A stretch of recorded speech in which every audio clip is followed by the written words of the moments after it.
Hi everyone, my name is Simon Mishevich, and in this video we're going to be talking about IHT gifts and stamp duty and the implications of that. So before we do, let's think about the other channels we have on offer for you. We have the international tax advice if you think about moving countries and you're watching the UK property tax right now. But also we have the last channel which is about moving to Spain, like Louise and myself. So learn from us and our mistakes as well as the good things we've done. So the first thing I want to talk about is inheritance tax, and this is the current situation that we see ourselves in. We know that things can change, but inheritance tax for a single person is £325,000. For a couple, it's £650,000. Then there's the residential nil rate band, which is £175,000 in addition to the £325,000 for an individual, and for couples that's also doubled to £350,000. Which means tax-free from inheritance tax, you could have net assets of £500,000 for an individual, but that could be doubled to £1 million for a couple.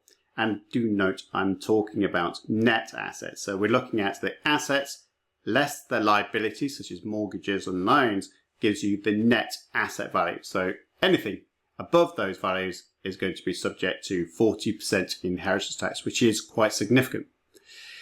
Now, the thing about this is IHT on gifts. A couple of things that people mistaken is they think that as soon as I give the asset away, it is now free from inheritance tax, and that's not true. For the first 3 years, if you die within the first 3 years of making that gift, sadly, it's still going to be subject to 40% tax on that gift, so it's not escaping it.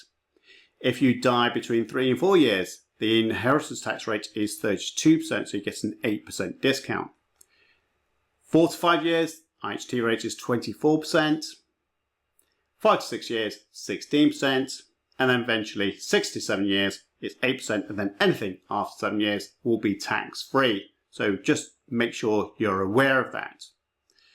Now, we do need to think about UK house prices and stamp duty land tax and what this implications is. And it says here, the total value you pay stamp duty land tax on, sometimes called the consideration, is usually the price you pay for the property or land. And we talk about the UK property prices, the market value as it is now, rather than what you bought it at. In addition to that, it says sometimes it might include other type of payments like goods and services, or a release of debt, transferred debt, including the value of any outstanding mortgage. So even though you might say, I've gifted this property over to my son, my daughter, my nephews, nieces, etc., you may still have an issue whereby if they take on the debt from you, like the mortgage for that property, they come with guarantor or they take the whole mortgage off your hands.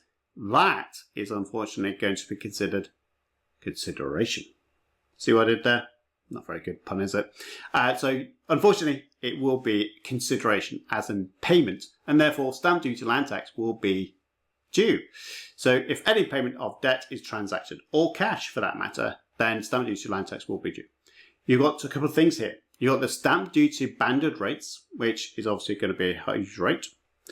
You could have the 3% SDLT high rate as well. Now, if you imagine that you're transferring property from one person to another and they're taking over the mortgage, then there could be a 3% issue here because they may have a property already in their name. They may have a home that they have and you're transferring a second property to them. Therefore, they would have to pay the 3% SDLT on that consideration, whether it's cash or taking on the debt.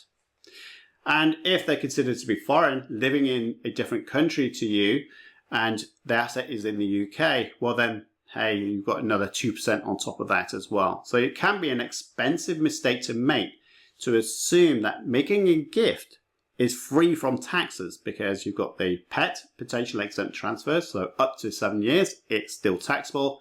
And if they make any consideration of cash taken on debt, there's also a stamp duty land tax liability as well.